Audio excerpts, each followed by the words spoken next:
حضور پاک صلی اللہ علیہ وسلم صدیق اکبر رضی اللہ تعالی عنہ اور عمر فاروق رضی اللہ تعالی عنہ احد پہاڑ پر کھڑے ہیں تینوں حضرات، اور زلزلہ آیا۔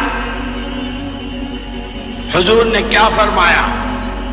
ٹھہر جا، تیری پیٹھ پر نبی ہیں، تیری پیٹھ پر صدیق ہیں، اور تیری پیٹھ پر شہید۔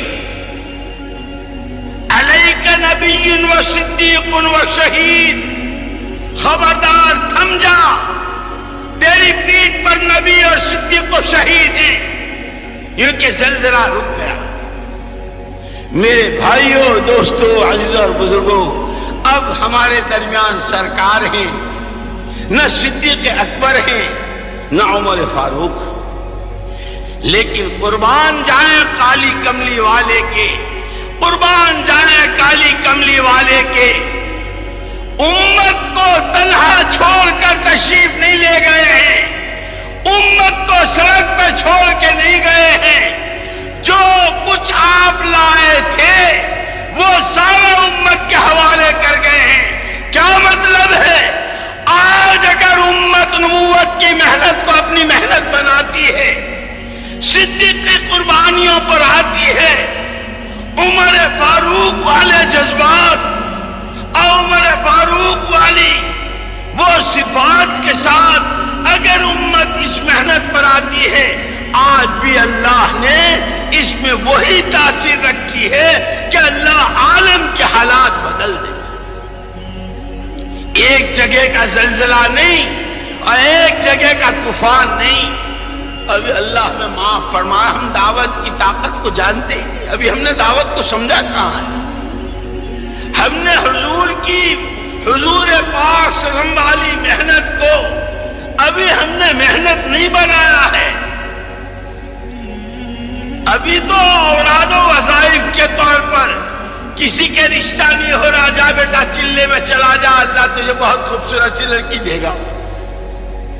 کسی کے نوکری نہیں لگ رہی، کسی کے کوئی روزگار میں برکت نہیں ہو رہی، کسی کا کوئی مریض ہے، یوں کہ اللہ کے راستے میں نکلو گے نبیوں کی طرح دعائیں قبول ہوگی۔ جب جا بیٹا تو چلے میں میرے واسطے دعا کرنا، اللہ تیری دعا۔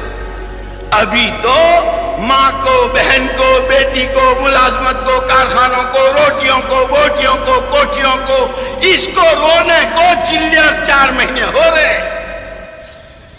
خدا کرے، خدا کرے، خدا کرے اس کام کو اس یقین کے ساتھ، اس محنت کو اس یقین کے ساتھ کہ عالم کی 4 سمتوں میں ہدایت کی ہوائیں، عالم کی 4 سمتوں سے ظلم و استبداد کا خاتمہ، اللہ کی رحمتوں کا نزول، انسانوں کی پریشانیوں کا دور ہونا، ہر ایک کا جنت نشان زندگی جینا، اللہ اس محنت کے ذریعے امت کو نصیب فرما دے کہ اس یقین کے ساتھ اس محنت کو کرنا ہے۔ اور اس یقین کے ساتھ جب کریں گے تو پھر اس کے تقاضے،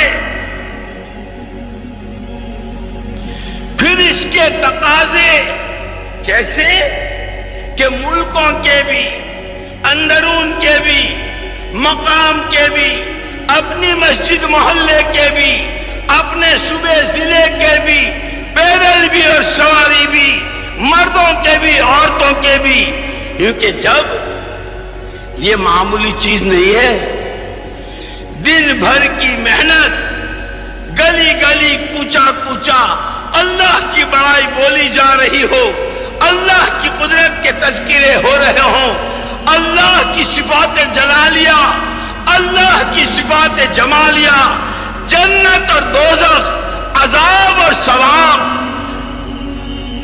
اس کے تذکرے ہو رہے ہوں۔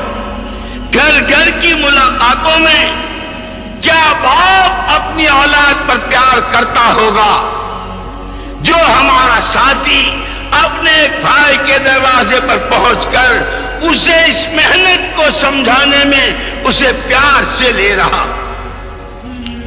اور دن بھر کی محنت کے بعد پھر ساتھیوں کے رونے کی مقدار بڑھ رہی ہو، دعاؤں کی مقدار، لمبی لمبی دعائیں، خوب زاروں قطار رونا، آہیں بھرنا.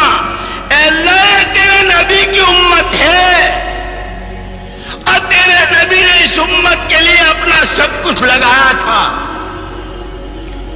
کہ جس کے لیے گھر کے چولہے بجھے تھے، جس کے لیے کلیجے چبائے گئے تھے، جس کے لیے کان ناک کاٹ کر گلے میں ہار بنا کے ڈالا گیا تھا، کہ یہ امت یوں نہیں بنی تھی. یہ امت محمد صلی اللہ علیہ وسلم کے پیٹ پر پتھروں کے نتیجے میں بنی تھی. کہ ہمارا ہر ساتھی دن بھر کی محنت کے ساتھ راتوں کو امت کے لیے رو رہا ہو، میرے پاس پروردگار کچھ نہیں ہے، یہ تو آنسو ہے.